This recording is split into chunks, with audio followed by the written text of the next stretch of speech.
Welcome everyone to the fourth webinar in our five-part series about the emerging field of business data ethics. My name is Dennis Hirsch, and I'm the faculty director of the Program on Data and Governance, a program of the Moritz College of Law and the Translational Data Analytics Institute at The Ohio State University. We are so pleased to host these webinars, one each month for the month of October. Each week for the month of October. Companies use advanced analytics and AI for many beneficial purposes, but their use of these technologies can also invade privacy, cause harmful bias, lead to opaque black box decision-making, and cause other harms. As a privacy lawyer, I know that the law lags these technological advances and so does not yet protect people sufficiently against these harms. Companies that want to make their AI fairer and more transparent accordingly say that they are going beyond law to the realm of ethics. They call this data ethics. 2 years ago, an Ohio State research team set out to study this field of business data ethics management. We wanted to know what companies were doing, why they were doing it, and whether it was effective. We hope that this research would inform policymakers and businesses seeking to address AI's potential harms. We recently published a report of our findings, and later in this webinar, we will put into the chat a link where you can find the report. Now, in our research, we found that corporate data ethics programs consisted of three main components: substantive benchmarks for determining what projects are ethical and which ones are unethical, management processes for trying to align the company's operations and products with those substantive benchmarks, and technologies for trying to make advanced analytics and AI fairer and more transparent and more accountable. Our prior webinars focused on the substantive benchmarks and management processes. And we have recordings of these events on our webinar website for those who are interested in seeing them. Today, our panelists will focus on the third main area of business data ethics management: the technologies designed to achieve more ethical and transparent and accountable advanced analytics and AI. On October 9th, also at noon, in our last webinar in the series, top regulators and experts will discuss future regulation of algorithms and AI, and we hope that you can join us for this final event in the series. Before starting today's panel, I'd like to take a minute to thank our platinum sponsor, Facebook, and our gold sponsor, Cover My Meds. We could not have done this without you, so thank you to our sponsors. I will now turn this over to my colleague, Professor Srinivasan Parthasarathy from the Ohio State Department of Computer Science and Engineering, who will introduce and moderate the panel. Srini? Thank you, Dennis, and welcome everybody. I'm really excited to engaging in a conversation with our panelists today on the topic that Dennis has already mentioned. I do want to sort of preface some of these remarks with some of the things we learned from our study from the technology standpoint. In particular, 5 main themes sort of emerged from that study. And so we've tried to inculcate some of those elements into this particular panel in terms of drawing from the expertise of folks on the panel. The first and foremost was related to privacy and anonymization, which was recognized in our study and as well as by companies and survey respondents with relation to the ethical data management and algorithm deployment, but in itself was necessary but not sufficient in its own right. And there was, clear and pressing need for technology solutions for ethical frameworks. The second element was related to the notion of algorithmic auditing technologies, the ability to identify and understand what an algorithm does and being able to go back and look at it and evaluate it if some false steps were taken from the perspective of fairness and explainability. Fairness and explainability were key elements as well that came up as part of this discussion, and I'm hoping to engage with our exciting group of panelists on this issue. And finally, the other aspect that came out was the importance of some of the systems technologies that people are looking in this particular space. So I'm going to start off by first introducing Sarah Jordan. Sarah is the Policy Counsel for the Future of Privacy Forum. And so, Sarah, the question I have, at least initially for you, is during the course of our analysis in this study, we learned about holistic approaches to privacy, particularly as it related to some of the initial groundbreaking work by Anne Kevorkian and others. Do you feel that a similar technological effort is needed here from the perspective of ethical management of data and the ethical deployment of algorithms? And along these lines, I understand you've been heavily involved with the IEEE's Ethically Aligned Design Initiative. And I'd like to hear, your perspectives from that engagement as well. So over to you, Sarah. Sure, thanks. Good afternoon, everyone, and thank you, Srini. Thank you, Dennis. It's a real pleasure to be here. And yeah, as you mentioned, Srini, yes, I was very involved with EA, the Ethically Aligned Design drafts, and involved with trying to think about the ethical deployment of algorithms from the perspective of ethics by design, which is another way of adapting and expanding a privacy by design framework, just as you mentioned. So what do we mean by ethics by design? Just in case this is something that is new to the audience, we have one of the definitions given by Virginia Dynam and a number of others who are part of the Ethically Aligned Design Drafting Committee, who says that ethics by design concerns the methods, the algorithms, the tools needed to endow autonomous agents with the capability to reason about the ethical aspects of their decisions, and the methods, tools, and formalisms to guarantee that agents' behavior remains within given moral bounds. One of the things that I think is really important to highlight here is that we're talking about taking human moral agency, human ethical reasoning, and imparting that, imbuing that into autonomous systems, into algorithmic systems.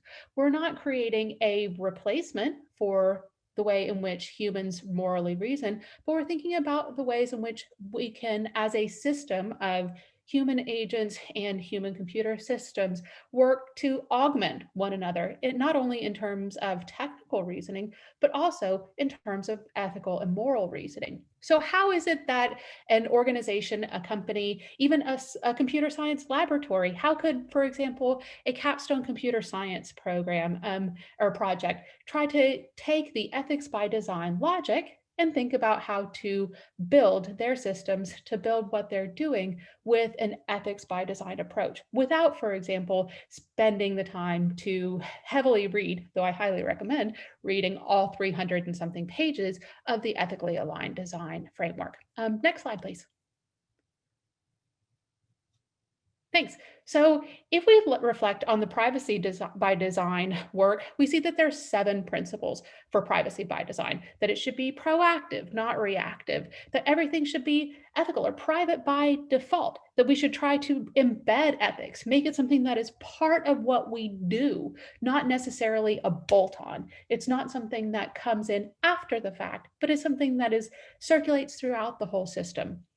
Approaching ethics as if it is a positive sum type of game, rather than finger wagging, rather than thinking about ethics that is punitive. It's something that helps to augment, to empower technologists to do better things, not only just, well, how do we make something fair, but how can I articulate that in a replicable, mathematically rigorous way?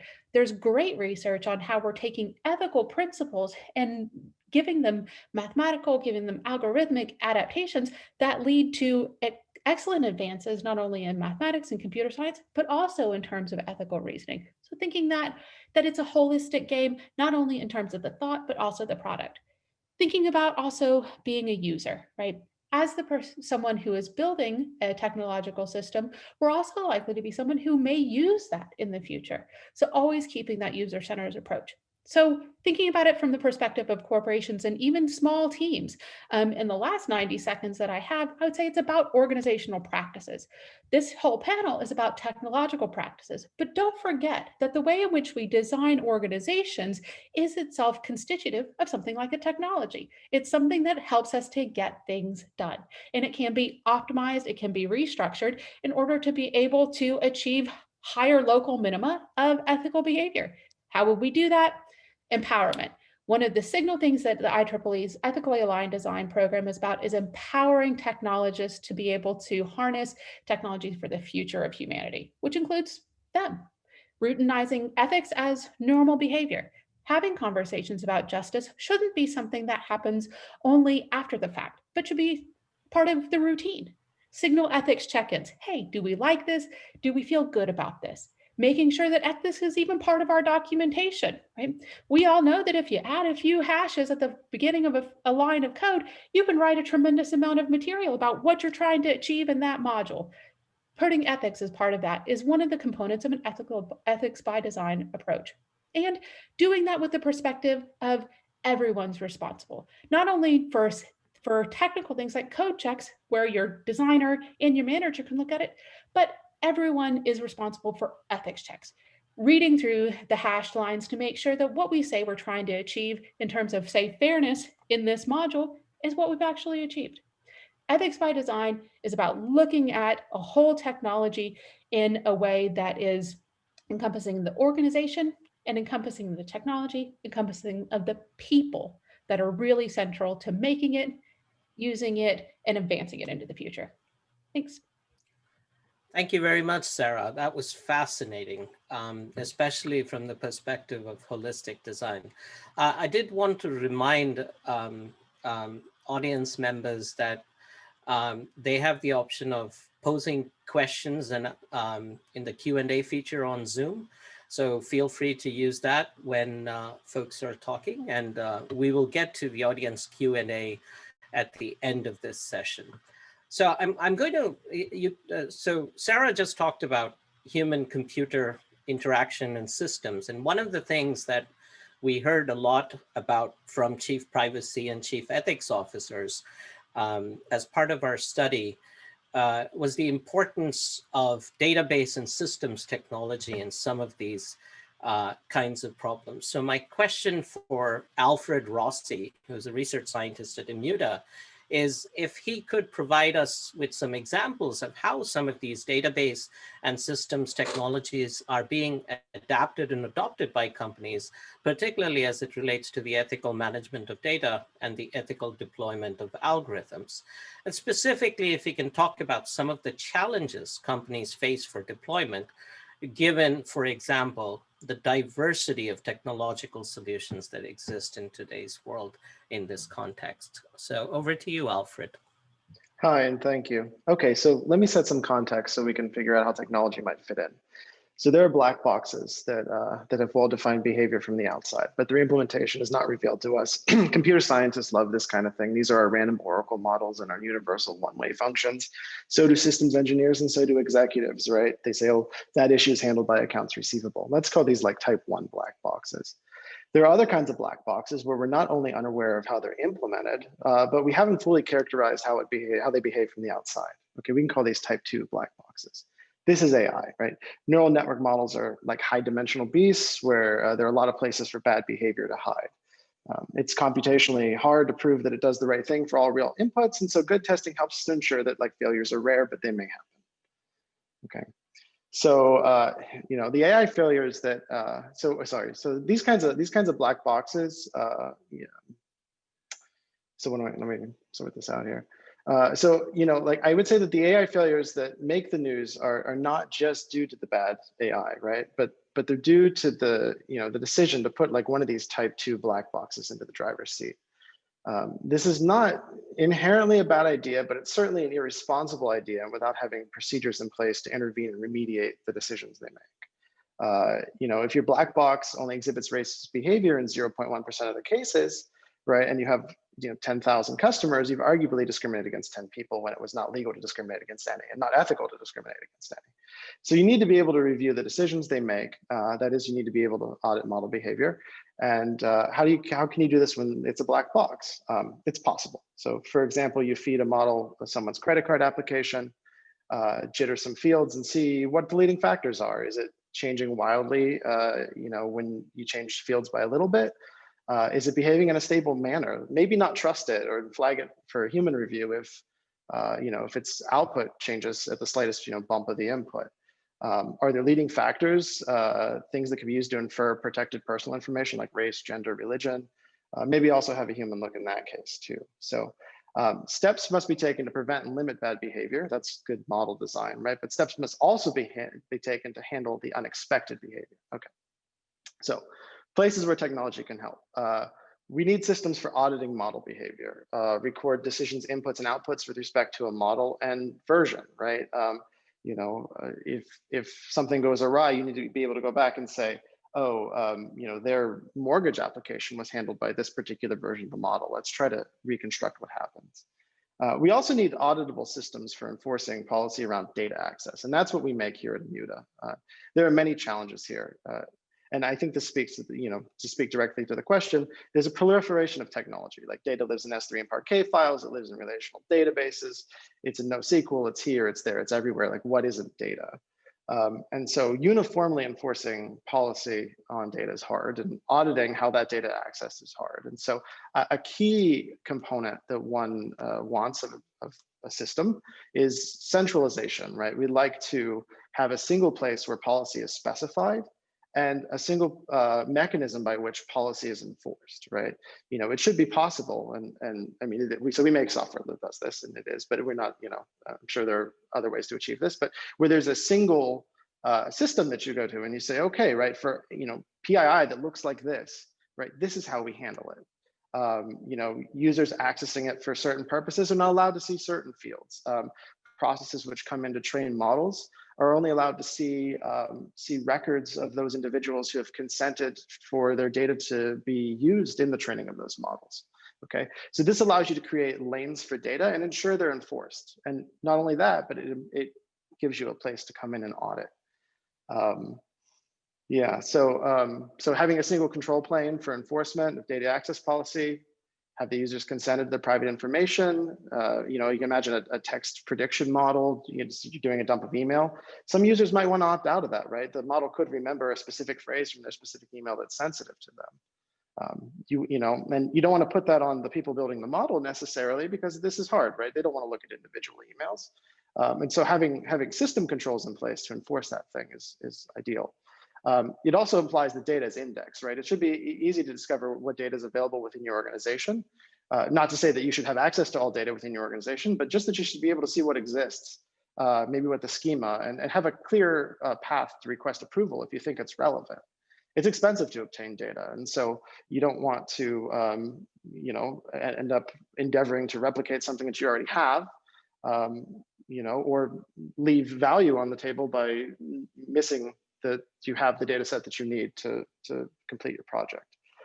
It should also serve as a documentation point for data. Data should be explained. Where did it come from? What shortcomings exist? For example, it might be useful to warn others that, like, this mortgage data contains mortgage lending decisions from the 1950s era. I mean, that makes it not suitable for use in training models, right? Because your models could learn to be racist due to the unfortunate practices of that time. So yeah, if I had to summarize things, I'd say technology exists to establish lanes. You want centralized enforcement and centralized auditing to ensure that data is accessed in a way that's compatible with, like, the ethics of your organization. With the policy decisions of your organization, which should be based in ethics. And I'd say yielding decisions to black boxes without processes to intervene or remediate is a terrible idea. People put a lot of effort and figure out how to build a better behaved black box, but we simply aren't able to completely characterize their bad behavior. We must sort of expect that it's going to fail and build around it. Technology can be used to detect the bad behavior and constrain the flow of data within an organization to ensure that it's consumed ethically. Thank you, Alfred. That was very interesting, especially the example you gave at the end about using legacy models. In particular, working with legacy systems is another challenge that folks have to deal with from the system standpoint to support these kind of ethical frameworks. So next up, building on some of the things that Alfred was just talking about, I'm going to invite Marissa Trucario to share some of her thoughts. Marissa is one of the leads for responsible AI within Accenture Applied Intelligence. And Marissa, the specific question I have for you is that, as Alfred just mentioned, analytics and AI-based algorithms typically involve multiple steps of transformation and derivation before eventual insight is gleaned from these processes. Each step can be a source of risk. And so in order to understand and mitigate these sources of risks, companies have to be able to think about how they can understand and audit such algorithmic technologies. So how are organizations thinking about these auditing efforts, and what are some of the things folks are looking at in this space? Love to hear your perspective on this. Sure, yeah. So thanks for having me, and I'd be happy to talk a little bit about how Accenture thinks about this. So we call these types of endeavors algorithmic assessments.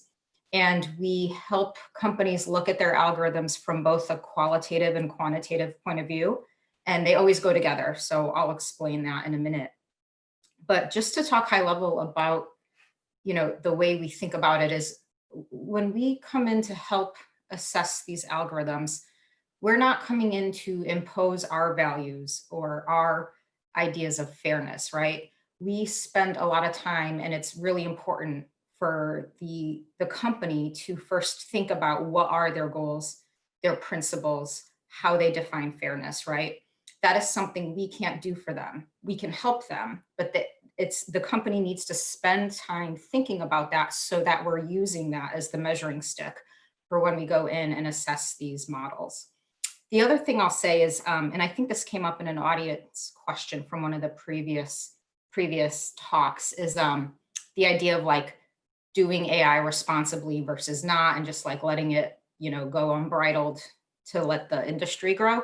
The way we think about responsible AI is that it's like brakes on a car. We're not trying to inhibit the automotive industry. We're trying to add a safety feature. We're trying to make it safer to go faster. So I just wanted to touch on that a little bit for how we think about fairness, responsible AI when we approach these types of engagements. So when we do an algorithmic assessment, there's a couple goals, right? From a technology point of view, the goal is to help look for risks that may not have been uncovered yet, and to avoid any unintended consequences. And then the larger, more business-oriented goal is that we are also there to do this assessment so that at the end of the day, the company can say, we put thought into this algorithm and proper controls before we scaled it.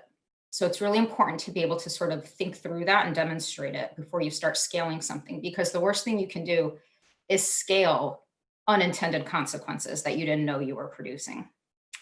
So now to the assessment itself. There's the quantitative and qualitative components, and they are both important.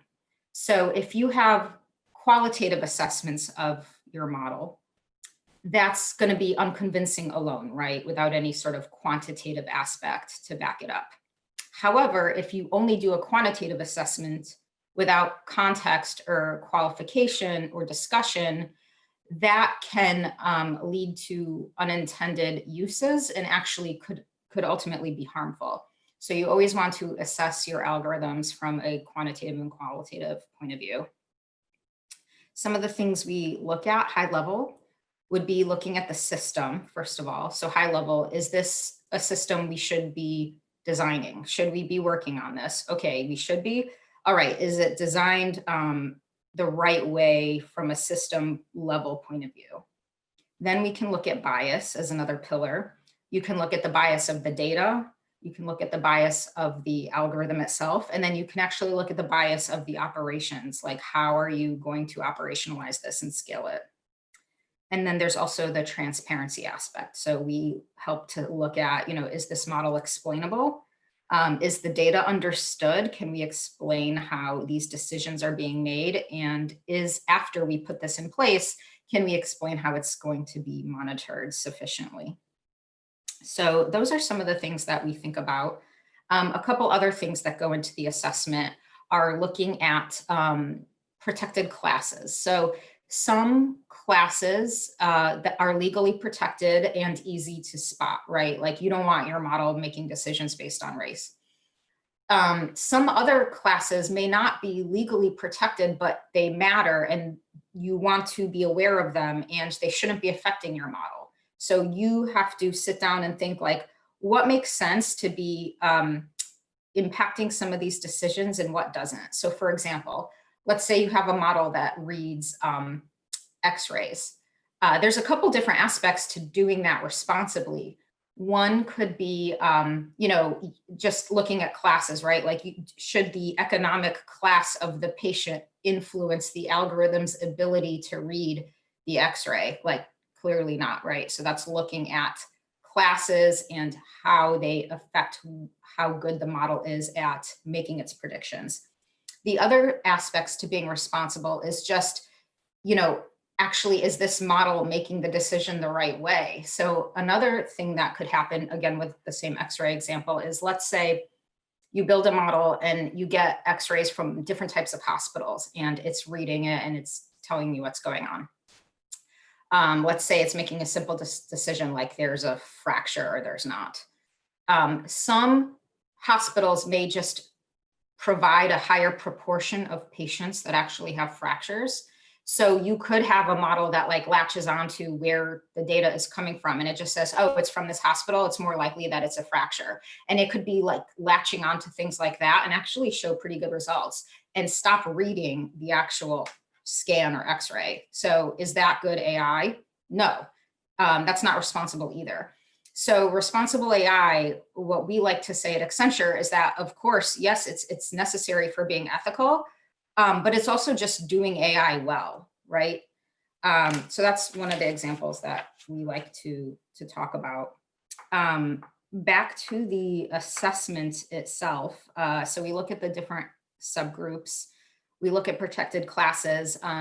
We look at figuring out, is this model predicting equally well or bad for everyone?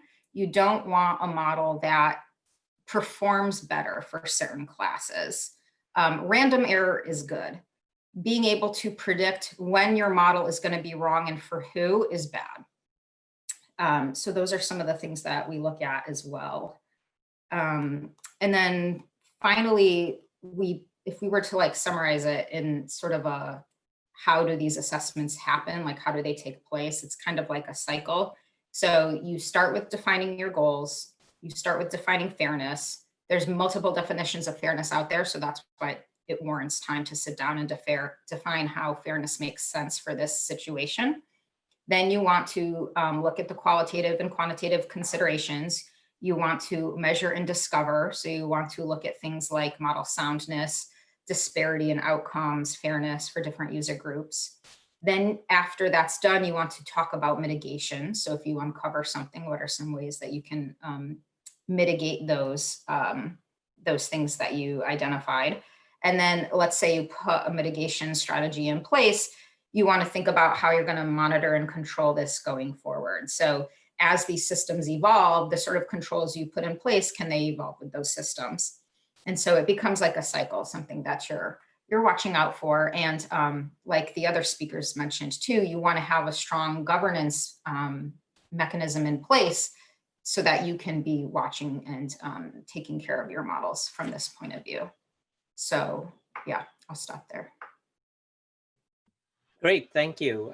In fact, the example you provided also reminded me of, the notion of having something akin to nutritional labels for data. So to understand, where the data is coming from and how the model constructs things. And you also talked about different sort of fairness measures. And so that's a great segue to what I've asked Suresh to talk about. Suresh Venkatasubramanian is a professor at the School of Computing at Utah.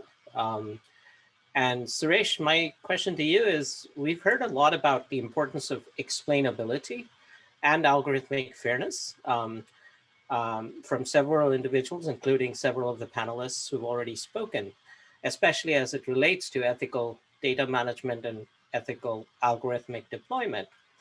As someone who thinks about this a lot, could you provide a perspective on the field? As Marissa just mentioned, there are a myriad of different methods that can quantify fairness. And similarly, there are different levels of explainability. And how can this play a role in this overall discussion of, ethics, data management, and algorithms? And how are organizations attempting to address or bridge these different chasms? So Suresh, over to you. Thanks, Srini. Thanks for having me here. So I'd like to start with a picture that I've developed, for my own talks and my own presentations to help answer the question that I get fairly often, right? So what is this field of algorithmic fairness all about? And so as they say in clickbait websites, the answer might surprise you. So I'm just going to share one slide, just so that, just to provide some context. So this is what I see as the ecosystem of questions around algorithmic fairness. And the field, in some sense, is misnamed. It's a name I use a lot, so I'm as guilty for it as anyone else is. But it's somewhat of a misnamed area. It's not just about fairness, and it's not just about algorithms. It's about notions of fairness, yes, and even ways to audit systems for problems of bias. But it's more than that. It's about, as we heard earlier, it's about articulating and encoding the values that we want our systems to preserve. It's about understanding how culture and society transmit into the inside of a black box decision process. It's about laws, policy, and regulation. And it's also a heavy dose of critical reflection about all these processes. And I will say that in, very few of these other boxes in the picture have shown up in discussions around fairness in the various settings I've been in, where there have been sort of more focus on the corporate side or the sort of organizational side of fairness. Philosophizing aside, how do we feed this relentless urge to do something that I'm always confronted with when I talk to people building AI systems? So measures of fairness, as Srini mentioned, are a part of this discussion and how we think about fairness. Although I should say that I find these discussions, as someone who's played a part in them, a little misguided. What I find misguided is that the questions are often framed as, how do we make a system fair? And what I think the real set of questions that need to be asked are, what are the different ways in which the system might exhibit unfairness? And with apologies to Tolstoy, all fair systems are fair in the same way, but systems that are not fair are all unfair in their own ways. And that's level of context that we need to pay attention to when we think about analyzing systems for unfairness. And this is, by the way, also why I think audits of the kinds we've heard discussed already are a very important part of any development pipeline. In a way, this is why explainability, as to get to the second part of the prompt, has become such a big deal. It's because if we can gain some insights into the inner working of our systems, we can hope to understand what issues might be a problem and how we might mitigate them. And there's a rapidly expanding body of literature on explanations, and much of the centers on asking the question, in what way and to what degree do input features or specific input features affect the output of a model? And there's some wonderful literature on this topic right now, especially on how people make use of explanations and what we really expect from them. The bad news thus far is that it turns out we actually want all kinds of different things for our explanations. And the systems that we use rarely provide more than a form of confirmation bias. In fact, we just wrote a paper just outlining this whole argument, and there's been other work on this as well. So where we stand with explanations right now, at least from where I stand, is we're not quite there yet. Another issue that has come to the forefront in discussions around algorithmic fairness is the issue of justice and power, specifically the way in which automated decision systems have a nasty habit of reinforcing existing power structures and disadvantaging people who are already disadvantaged to begin with. So redressing imbalances in some sense is not a matter of fairness if you think of fairness procedurally as it's often viewed. It's actually a matter of justice and equity. And in fact, at some crude mathematical level, looks like unfairness because you're trying to redress inequalities.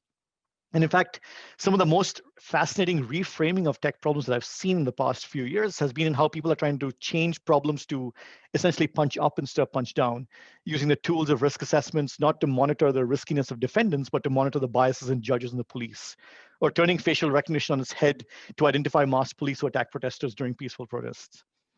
Now, I don't expect most organizations to embrace social justice causes, and that's fine. But I do hope that companies are willing to take a hard look at the systems they build. And I think this was brought up by Marissa earlier, and go beyond the question of what process can I put in place to make the system more ethical, to ask, should I be building the system in the first place at all? And yes, I'm looking at, for example, Proctorio, ProctorU, and other companies that want to use AI to detect emotional cues for cheating. And I will ask them, is that really the best use of your software development expertise? Is that a question you should be asking in the first place? I worry a lot about this field. The last part of the prompt from Srini was about how organizations are leveraging ideas from the field of algorithmic fairness. I worry that organizations feel like they need to do something, that the ideas from the algorithmic fairness community are something, and therefore organizations implement these ideas. If you haven't noticed yet, I'm a skeptic about the whole concept of ethical deployment of algorithms. What I do believe, though, is that we should start and can start by being a lot more cautious and a lot more humble with our claims about what these algorithms can do for us, and that there's a growing body of tools we can use to help us be more cautious and be more humble. And that might be the most ethical act of all. Thank you. Thank you, Suresh. Can I ask all panelists to turn on their videos so that we can get to segue to the next part of the discussion? So we have several questions. So let me start with one that I think broadly applies. I think I'd like to hear from everyone on this in some senses. So the question is, the definition of fair differs from person to person, from organization to organization. And as Marissa and Suresh just mentioned, and I think it was also mentioned earlier by Sarah, it all often depends on context. So the question is, how can we take some of these human subtleties into account, either through the technological or mathematical formulation, to better understand and work on something that satisfies, and I'm going to change the question slightly, to social norms of fairness. And the secondary question relates to liability. So I'd like to hear from the panelists react to that question first. So Sarah, would you like to go first? And then, Sure. Yeah. Thanks. Thank you for the question. I want to start by saying we often think of ethics and creating an ethical algorithm as creating one algorithm that achieves some sort of large ethical purpose, when I want to invite the idea of thinking of ethics as an ensemble model, where we can build a tremendous number of different ways of capturing fairness, justice, etc., and determine which one has, well, which parameters, which supports which set of gradients, which local minimum, which local maximum, and then a second order algorithm to help us to knit some of those together to determine, well, what then bubbles up there. You can even think of, break out some of the very classics of ethics, break out the Symposium, break out Plato. You can look at what Socrates, Glaucon, Adimantus, right, Thrasymachus, etc., say about justice. Each of those is a different way of capturing a model of what justice is. And if we put them together in an ensemble, we have some way of capturing that. It's not necessarily the case where it's down to individual people, as Suresh just mentioned, right? Sometimes the ethical principles, they may be local, but they are not hyper local down to the absolute individual person, because we have agreement. We recognize what unfairness looks like. We recognize what fairness can look like. Tolstoy is right? And we can look at this, and it's an ensemble. That's my job. Suresh, would you like to comment on yeah, question? So the way I try to think about some of these questions is around, and this is a term that was taught to me by one of my law school colleagues, is about contestability, right? That you have different, in an organization, you'll have different stakeholders. And as Sarah mentioned, the stakeholders will represent different perspectives on what an appropriate use of the system or appropriate performance of the system should look like. I think rather than thinking of how to necessarily incorporate all these different perspectives in a single or a multi-stage module, one way to reframe the design of our technology is to say, how do we make sure that we make the contestability or the ability to contest the system itself a thing that our technology provides. Otherwise, the technology does not try to resolve the contestations among the stakeholders, but it provides a platform where they can actually have a discussion and think. So at the simplest level, right, as Sarah mentioned, right, let's say you're designing some system and you have these different notions of fairness. What you want is not to sort of come up with a measure that sort of aggregates them. What you want to say is to have a dashboard that has all these different notions, links them to sort of how people have been talking about these notions, and have the group literally look at this dashboard and talk through a decision they have to make. So the technology, and you can think of this as HCI or whatever have you, the technology is facilitating the larger discussions, revealing some of the biases and some of the issues coming from inside, but it's not trying to close out the discussion. I think that's important. Let the technology open up the discussion rather than close it. I think that's a very interesting take on that. Marissa, Alfred, do you have, we have several other questions. Do you have anything to add on this question at this point? Just that if, if you try to take a notion of like fairness and what it means in society, even if there was a single notion that we could all agree on, there are different ways to formulate it mathematically. And so you're going to end up with different objectives that, to Suresh's point, are going to have different failure modes, right? And so to some extent, it's about having processware around this to, as I guess also as Suresh said, to be able to remediate that decision at the end of the day. Okay. Marissa, the next question that we have that I'm going to ask, I'm going to have you start us off on this, but I think others can chime in as well. So the question is, in these kind of auditing processes, who participates in the evaluation of the system? What are their biases and how do they come from, and so forth? If the participants are internal to an organization, would this not be a possible instance of the fox watching the henhouse? Great question. Mm-hmm. Yeah, that's an excellent question. And I'm actually really curious to hear what my co-panelists say too. I'll start off by answering. So at least from a responsibility point of view, as Accenture, right, as a consulting company, we would not take on a project where we felt it was ethics washing, right? Where we felt like it was, hey, just do this project so we can put a stamp on it and say that it's fair, but we're really just doing this for looks or something. That wouldn't be ethical for us to do.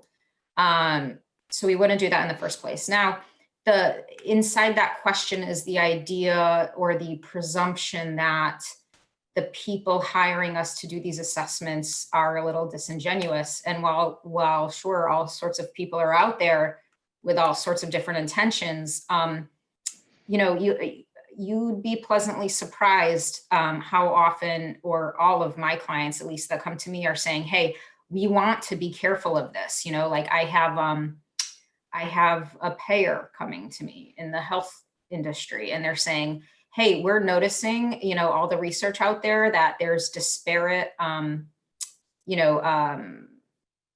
consumption, or there's disparate administration of health based on race. And we want to make sure that's not the case with our patients. We want to give equal access to quality healthcare for everyone. Can you help us, look at our models and make sure we're doing that? So that's the type of thing where it's not a fox watching the henhouse. They're coming to us to help them uphold and improve upon principles that they feel strongly about.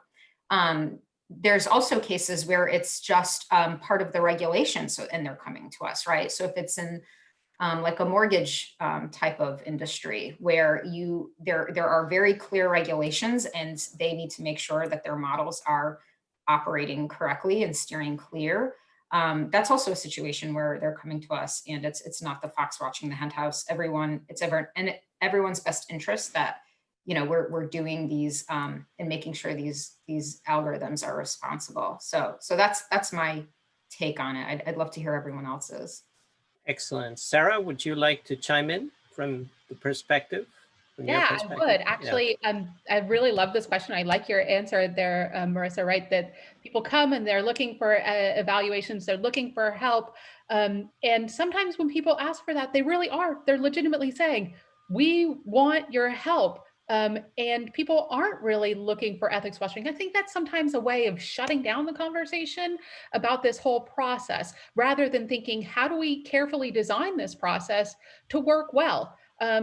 Interestingly enough, so FPF has actually done our pilot test of an ethical data sharing review committee. It includes evaluation of AI and ML risk in the context of data sharing projects.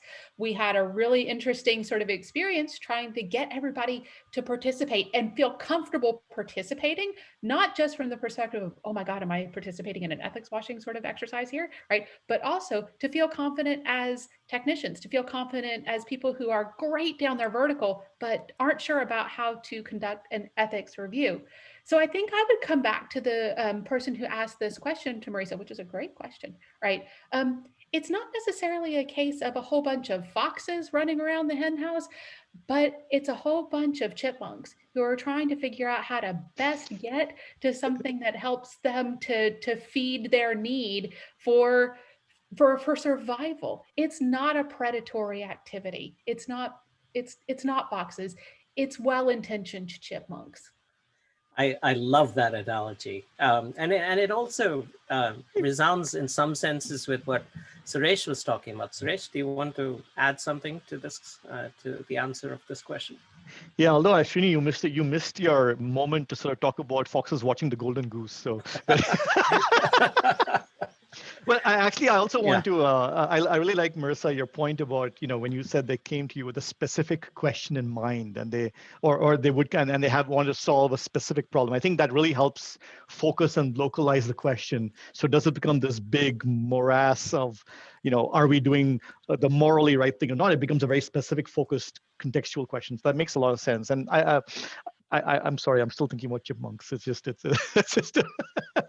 it's a good analogy, and I think that's true. I do, from where I sit, right? I often feel like you do need sort of external, regulatory pressure of the kind you mentioned.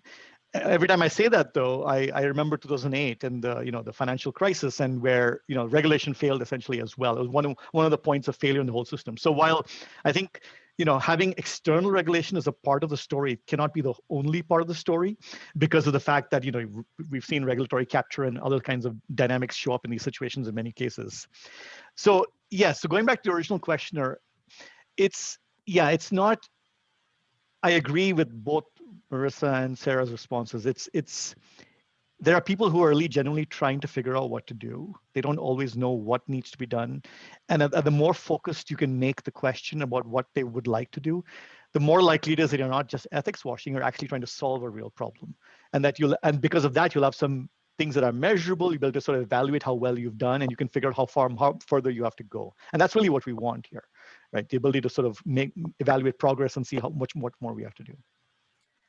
Okay, I'm going to take the next question is actually one that just appeared, and I think it's a very interesting question. So I'm going to go a little bit out of order here. So the question is, how do you differentiate AI ethics from business ethics when you are talking to C-suite folks when you're making the business case? And so I think this is an interesting question. Who would like to take, a first shot at this question?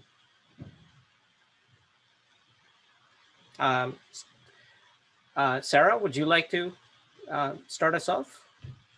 Well, I actually want to kick that over to Alfred as soon as I say a brief note, which is that, remember, AI ethics, it's produced by an organization. It's produced by a corporation. If you've done it well, particularly if you've employed an ethics by design framework where you're trying to impart your ethics, right, as you situated in that organization into what you're building, I don't necessarily see that they're meaningfully different. Separable. Okay. Yeah. And perhaps that's a good thing, because we choose with our dollars and our feet which corporations we visit. Just in terms of darkening their doorways, we also choose what algorithms we purchase based upon whose services we're using. So I think that's a bit of a false dichotomy there, but Alfred may have a better sense there. Alfred? Well, I think that's exactly right. I mean, AI ethics is just it's just a sub problem in the larger sense of business ethics. Yeah, I mean, you know, maybe it's not so productive to try to force a dichotomy, but maybe to use it as an opportunity to inform that you know, these ethical issues do exist, and it's not as simple as you know, building a data product that may behave in ways that are discriminatory, right? And if you just, you know, if you're an organization, you just build a data product, yeah, it's a data product, you just sort of hand it off, right? Then there's some irresponsibility that comes with it, and making sure that, you know, that there are you know, remediation paths for failures, and that you are informing the consumers and buyers of the product, like, that it could fail and that these sorts of things are necessary, right? So yeah, I don't think it's substantially different from business ethics, but I think it has sort of interesting failure modes that are easy to get glossed over in the big picture. You say, oh, that's handled by the AI, yeah, you know. But if you look at a systems diagram, you've got a possibly untrustworthy black box making critical decisions. That's something you need to take seriously. Marissa, Suresh, any further thoughts on this question? I have some. I don't know, Suresh, if you. Go ahead, please. Marissa. Yeah, I also agree. You can't really separate them. The reason is, and one way you can think of it is like the AI is just the tool, right? If time and money were unlimited, you would have a room of 1,000 people making these decisions. You'd have a whole army of humans making those decisions. And then you'd say, hey, human, how'd you make this decision? I don't think it's fair. You didn't give person X over here a mortgage. And he'd have to talk about it with you, how he decided that. Now it's just an algorithm making these decisions, right? So the ethics is the same. And like Alfred was just saying, it's just now it's easier to gloss over the justification and be like, oh, you know, the algorithm decided, we don't really know how, sorry, it's, you know, it's not my headache. So it's really just a tool, and not allowing that tool to become a substitute for, you know, ethics and explanation that, you know, customers are due. Excellent. Suresh, anything to add on this? Yeah, I want to take a slightly different tack, I think. So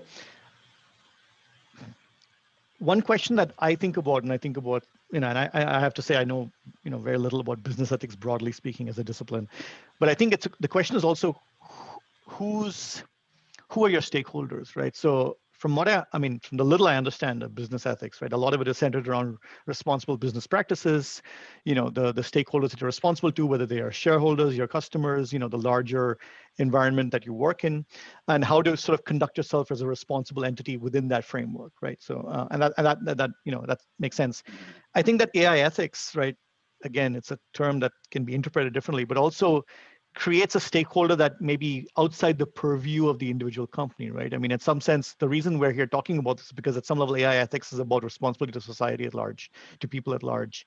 And that's where I think things get thorny, because it's hard to argue the extent to which an individual entity, an individual organization has what form of responsibility it requires, it needs to show to society at large, and yet it's not zero either. And I think that's where some of the tensions come in. But again, these are still, you know, these are also interpretable words, right? So it's hard to think. But I think there is some daylight between these concepts, and it does, to me, focus on, you know, where the ultimate source of responsibility goes towards.